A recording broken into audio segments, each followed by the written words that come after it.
I think that what you're seeing is two Massachusetts natives doing what they do best, and that is cursing and talking about Boston sports. Yeah, I mean, I don't know about you, but I've never seen somebody who comes out of Southie using an F-bomb. I've never seen that. Right? Isn't that part of the Boston accent? It's a comma. In fact, or maybe a way of underlying something. Ben Affleck addressed the controversy in 2 tweets today. He said, first, quote, "Those of you who keep score at home, I give exactly 18 Fs about my Pats. Upon reflection, 12 probably would have been sufficient." Then he said, "We Boston fans have always been known for our subtlety. One of my favorite interviews. Hope you get to see the entire episode. Hashtag go Pats." Too many, Mike? No. Listen, we're constantly, and when I say we, I mean like the royal we, society, we're begging for A-list stars to be more real, to cut down that facade that they put up in front of themselves in order to make their image look shiny and squeaky clean. Ben Affleck, clearly a very passionate Boston sports fan, which is the only type of Boston sports fan. They only come in belligerent. That's the only way they come. And he was, in my opinion, delivering a great interview, because I would much rather watch that than anything, on TV where you're interviewing an A-list star. Yes, 19 F-bombs, and there were times when he was a little bit slurry, but I'm being told by my people on the inside that he just went through a marathon of watching Ben Affleck movies, and he was a little bit woozy. Kelty, bring us up to date on what the rumors are out there on the street, because from my opinion, look, if I miss a few hours of sleep, I get a little slurry. I'm not a young man anymore. That's what happens. Or maybe traveling the night before, or who the heck knows? What are you hearing? I think people are concerned because this is another step in Ben's sort of fall from grace. Remember, a lot of people think that his addiction issues led to his divorce from Jennifer Gardner.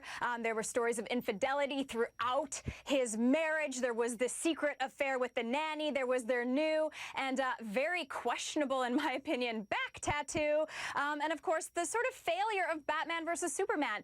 It was considered a bomb by Hollywood standards. The movie still brought in about $800 million worldwide. It was expected to be in the billions. So, and then, of course, from that came the ever-famous sad Affleck video, where he was shown sort of in this interview realizing for the first time that his movie maybe wasn't that good. That video has been viewed over 15 million times online. And in the middle of all of this, you guys, he is back filming, back as Batman filming Justice League. So it just kind of feels like, yes, maybe it was a rant, but also maybe this is the continuation of his fall from grace. Is he filming Justice Buffet, by the way? Like, what's going on with the jowls there? Do we have to pile on this poor guy? I mean, Listen, the guy's got a public life. He's gone through a lot of stress this year. He's lost his family. This poor guy, lay off, everybody. Well, yeah, you're right, Drew, but at the same time, he's brought a lot of this on himself. It's funny that because he has an illness, because he has addiction. Hey, listen, I'm an addict. I'm an addict. You know what I don't do? I don't put up videos of and pictures on Instagram of my nanny wearing Tom Brady's Super Bowl ring on his private plane as I'm going balls deep in her, while my wife and kids are back at home waiting for me to get back. Bill, help me. I mean, Evan, help me settle the score here. Let's say he is drunk. It's nobody's business.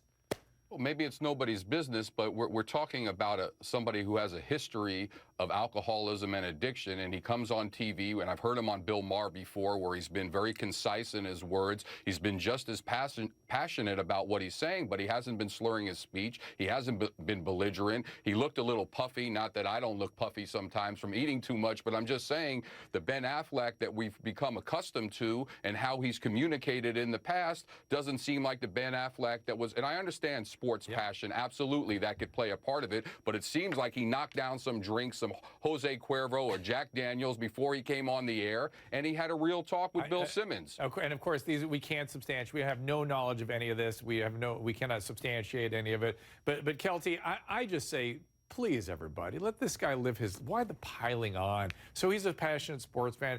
He has struggled with a condition. Maybe it's active, maybe it isn't.